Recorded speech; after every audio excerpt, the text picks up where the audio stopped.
bem-vindo a mais um Se Liga na Educação de Ciências. Meu nome é Bruno Galvão, eu sou o seu professor de Ciências, você é aluno do 8º ano do Ensino Fundamental, com quem eu quero falar hoje sobre meteorologia. O que seria isso? Vamos discutir agora mesmo. Antes, eu preciso de dizer quais são os objetivos principais desta aula, ok? Bom, nesta aula eu quero que você, aluno, possa compreender a diferença entre clima e tempo. Essa parte vai ser um pouco da revisão de uma das aulas que nós tivemos, só que hoje nós não vamos focar no clima como foi na aula anterior. Hoje nós vamos focar no tempo.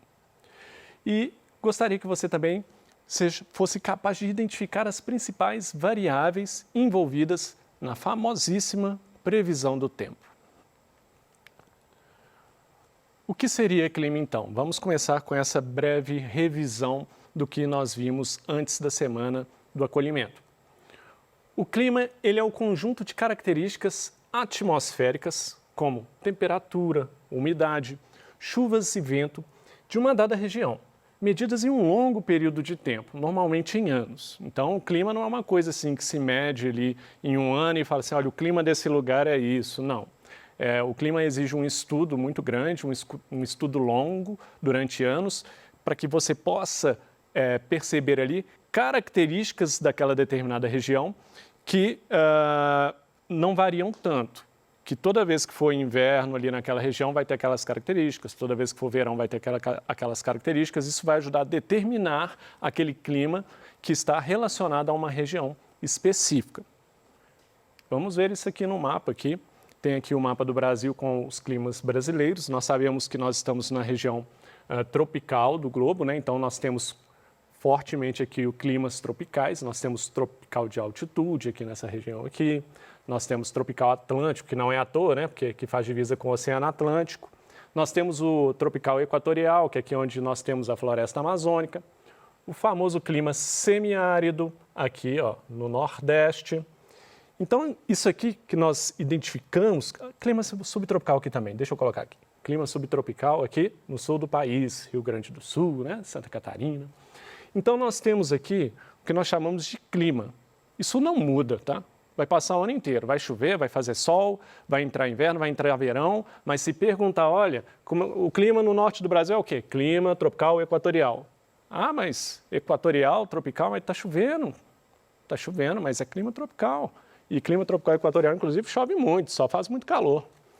Ah, não, mas eu estou aqui na região aqui de clima tropical de altitude, né, que pega um pedacinho de Minas Gerais aqui, está relacionado com as serras de Minas também. Aí o cara fala assim, nossa, está frio agora, mas por que o clima é tropical? Está fazendo frio, entramos no inverno e tal. Não é o caso desse momento, porque estamos num calor intenso, mas... Não, o clima ali é tropical de altitude e pronto, porque é uma característica geral daquela região. Aquela região, o clima ali, as mudanças de tempo, elas se comportam de uma maneira semelhante durante vários anos. É uma característica daquela região. Então, assim, a gente pode pensar em clima, ok? Ok. Vamos lá. Quase que eu faço coisa errada aqui. Agora... O que seria tempo? Nós falamos também numa aula anterior, aqui eu estou entrando em alguns detalhes, e hoje a nossa aula vai ser focada aqui em variações do tempo. Na aula anterior falamos sobre variações do clima, mas o tempo atmosférico ele é diferente. Ó, ele é um estado da atmosfera analisado em certo período de tempo relativamente curto, que pode variar de horas a semanas. Olha a diferença gigante entre clima e tempo. Clima pertence a uma região, né? Aquela região ali tem aquele clima e pronto. As variações que ela sofre durante o ano não descaracterizam o clima geral daquela região. Agora, tempo não. Tempo você está aí na sua casa, bonitinho, está fazendo aquele sol maravilhoso. Quando passa o horário do almoço, aí o tempo fecha, chega aquele monte de nuvem escura e começa a chover. Isso não é clima, essa mudança que está acontecendo é uma mudança de tempo. É uma mudança que ocorre num curto prazo. O clima demora anos para você conseguir identificar o clima de uma região, estudar aquilo ali e falar, não, o clima dessa região é esse. Tempo não. Tempo ele pode mudar de uma hora para outra, de alguns minutos para outros minutos, né? Uma pequena passagem de tempo, ou mesmo de um dia para o outro, de uma semana para outra. Então, essas variações que nós estamos acostumados, hoje está chovendo, hoje está fazendo sol, hoje está ventando muito, hoje está mais frio, hoje está mais seco. Essas relações que nos referimos normalmente, nós estamos nos referindo a tempo, ao conceito de tempo. Então, está aqui uma figurazinha mostrando justamente esse contraste, né? O sol e, ao mesmo tempo, do outro lado, as nuvens, relâmpago e chuva. Como essas características elas estão próximas e mudam rapidamente quando nós estamos falando de tempo. É isso que eu quis representar aqui para você. E vamos ao foco da aula de hoje, falando de tempo, mas especialmente de como nós medimos o tempo, de como nós averiguamos e como nós conseguimos prever o tempo. É através da meteorologia. A meteorologia é uma ciência que estuda os fenômenos físicos da atmosfera, cuja análise permite a previsão do tempo. Bom, então quando um jornalista chega lá na televisão, aparece aquele mapa do Brasil cheio de nuvenzinha desenhada, né? Um solzinho em alguns estados, nuvem no outro, aí ele fala assim, olha, hoje o dia vai ser chuvoso em Belo Horizonte, ou então fala assim, em São Paulo nós vamos ter sol o dia todo, temperatura máxima 30 graus, temperatura mínima tanto.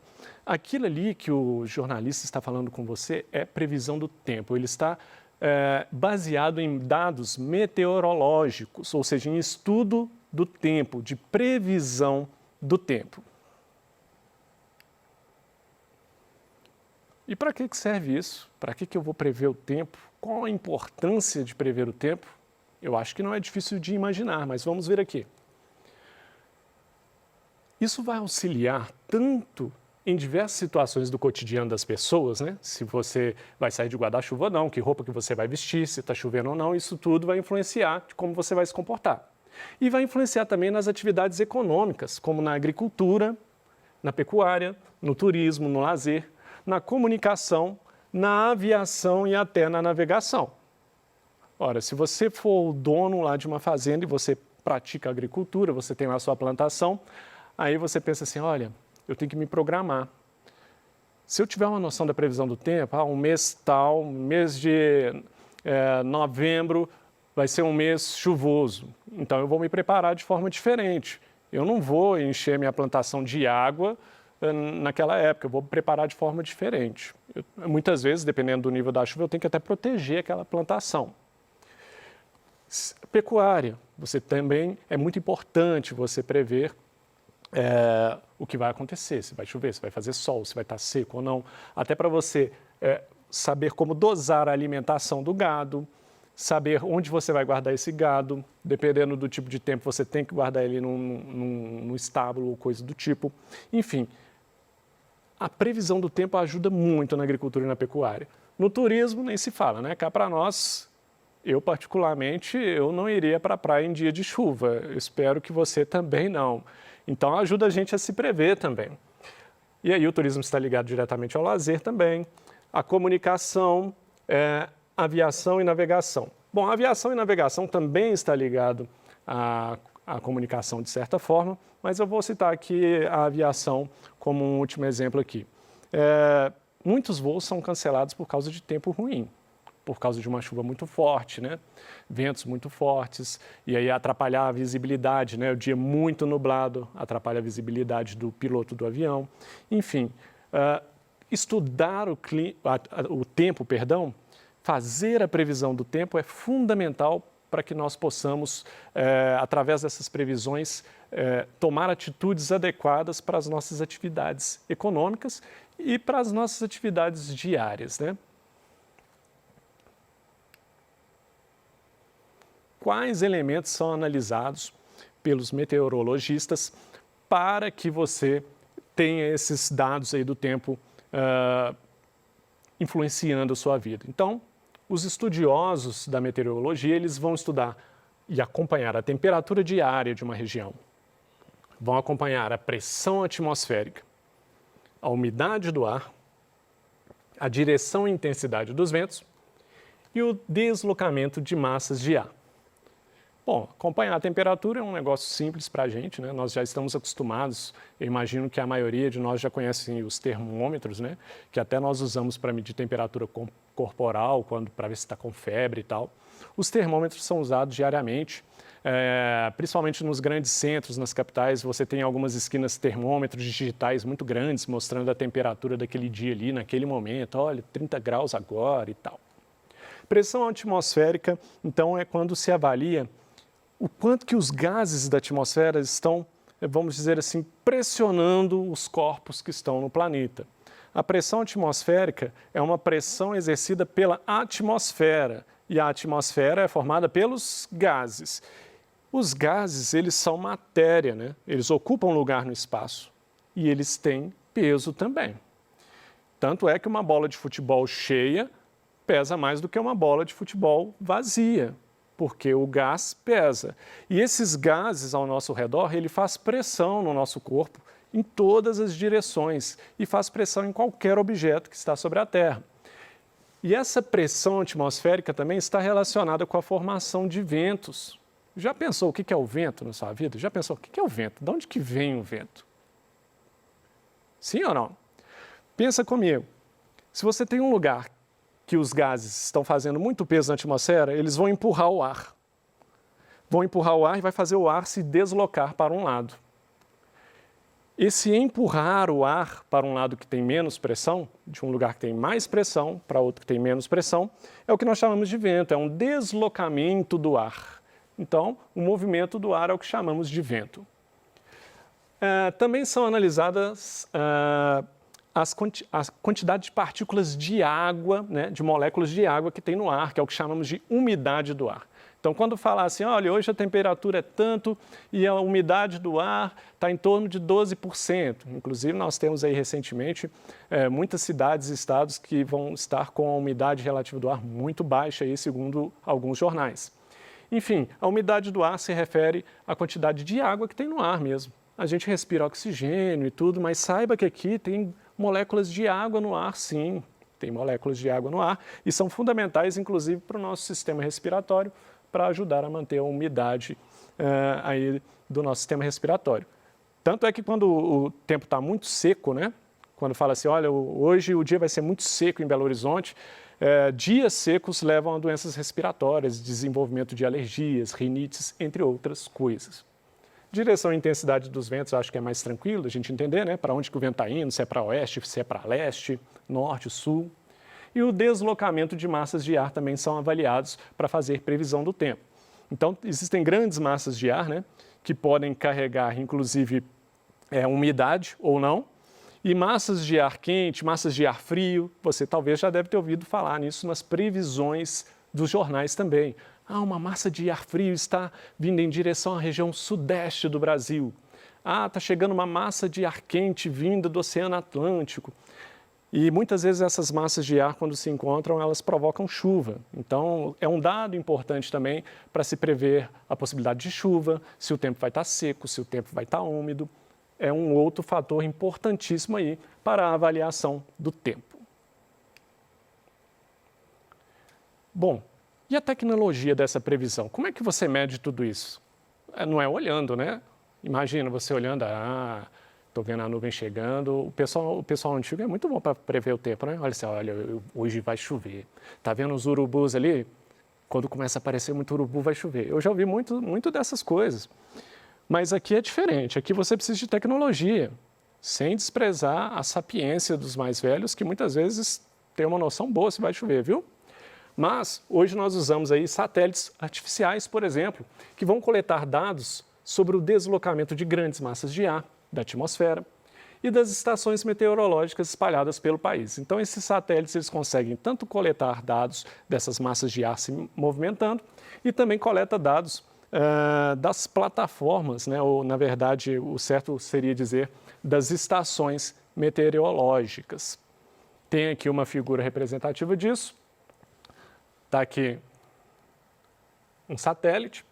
Esse satélite está recebendo sinais aqui de uma região e ele está enviando esses sinais para antenas de recepção de outras regiões. Então, os satélites eles vão funcionar captando informações e enviando essas informações para diversas estações aí, que vão fazer os cálculos necessários, as avaliações, as análises necessárias para entender como vai ser a previsão do tempo ali naquela região. Ainda falando de tecnologia, nós falamos aqui que mede temperatura, né, que mede pressão atmosférica, que mede umidade do ar, mas quais aparelhos são usados? Então, as estações meteorológicas de todo o mundo recolhem dados por meio de uso de aparelhos, como o termômetro, que é o que nós conhecemos bem, né, que mede a temperatura, anemômetro. Anemômetro é que vai medir a velocidade dos ventos e a direção do vento. Então, é um aparelho que o vento vai bater nele, ele vai girar para um lado ou para o outro, e a velocidade desse giro vai indicar a velocidade do vento, e também para o lado que ele estiver girando vai indicar a direção do vento. Pluviômetro. Pluviômetro, ele vai medir a quantidade de chuva. Outro fator outra expressão super usada nos jornais quando vai falar de previsão do tempo, né? Sei lá, em São Paulo choveu mais de tantos milímetros de chuva. Tantos milímetros de chuva caíram no estado tal, o correspondente ao que deveria ter caído 2 meses, caiu em 1 dia. Quando isso acontece, foi usado um pluviômetro para medir essa quantidade de chuva que cai. Uma forma simples de pensar seria o seguinte: imagina que você coloca uma bacia com 1 metro quadrado no chão, na hora que chover, e deixa a chuva cair toda. Quando a chuva parar, você pega aquela água que caiu na bacia, mede em litros e fala assim, caiu 10 litros em 1 metro quadrado. Então, 10 litros em 1 metro quadrado, então imagina nessa cidade toda que choveu. Aí você pode pegar lá o tamanho da cidade toda em metro quadrado e ter uma noção de quanto de água caiu ali. Isso é uma ideia geral, aqui eles medem em milímetro cúbico, mas só de você entender essa ideia, dá para a gente perceber aí como que é feito isso. Higrômetro. O higrômetro ele vai medir a umidade relativa do ar, né, que é a quantidade de moléculas de água que está no ar. E o barômetro. O barômetro tem um nome assim um pouquinho mais estranho, mas é ele que mede a pressão atmosférica. Então, o barômetro vai ser para medir essa pressão e esses dados juntos aqui vão levar os meteorologistas a fazer suas análises e tirar suas conclusões sobre a previsão do tempo. Está aqui uma imagem aqui, de uma estação meteorológica lá do Espírito Santo. Só para você ter uma ideia, talvez você viajando já tenha visto algo assim. E no Brasil, vamos falar do Brasil um pouquinho. Quais são os órgãos responsáveis por fazer essas medições no Brasil? Os principais órgãos que fazem as análises, que coletam, que divulgam esses dados. No Brasil, os principais institutos de meteorologia são o Centro de Previsão de Tempo e Estudos Climáticos, o CPTEC, e o Instituto Nacional de Meteorologia, INMET. Então, esses são os 2 principais institutos de meteorologia do Brasil. Inclusive, alguma imagem ali eu tirei de um desses sites aí e vale a pena aí conferir lá. É isso. Nós vimos, então, reforçamos aqui hoje a diferença entre clima e tempo. Lembrando que clima ele é medido a longo prazo, para você determinar o clima de uma região, específico de uma região. Tempo é quando nós temos mudanças rápidas, né? Pode ser de um minuto para o outro, de uma hora para outra, de uma semana para outra. Está chovendo, faz sol, fez calor, fez frio. Mudanças rápidas, falamos de tempo. E as medições do tempo são feitas pela meteorologia. E a meteorologia vai fazer medições que vão permitir prever esse tempo, prever se vai chover daqui a uma semana, daqui a 3 dias. Quanto mais próximo, né? Se falar amanhã vai chover, quanto mais próxima a previsão, melhor. À medida que você distancia, a previsão para daqui a uma semana pode mudar, porque os ventos podem mudar de direção, algumas coisas podem mudar. Agora, as previsões mais próximas, 1, 2, 3 dias, normalmente são bem confiáveis. Fatores que influenciam o tempo, nós falamos aí, né? E falamos das tecnologias usadas na previsão do tempo, como os satélites, né, como os barômetros, anemômetros, entre outros aparelhos aí, que são importantíssimos para que nós possamos fazer previsões de tempo. Estão aí algumas referências bibliográficas, espero que você tenha interesse e visite aí, ou procure aí um pouco mais de informação sobre o assunto, que é um assunto interessante, faz parte do nosso dia a dia. É isso que eu queria falar com você. No mais, eu agradeço a sua audiência e bons estudos.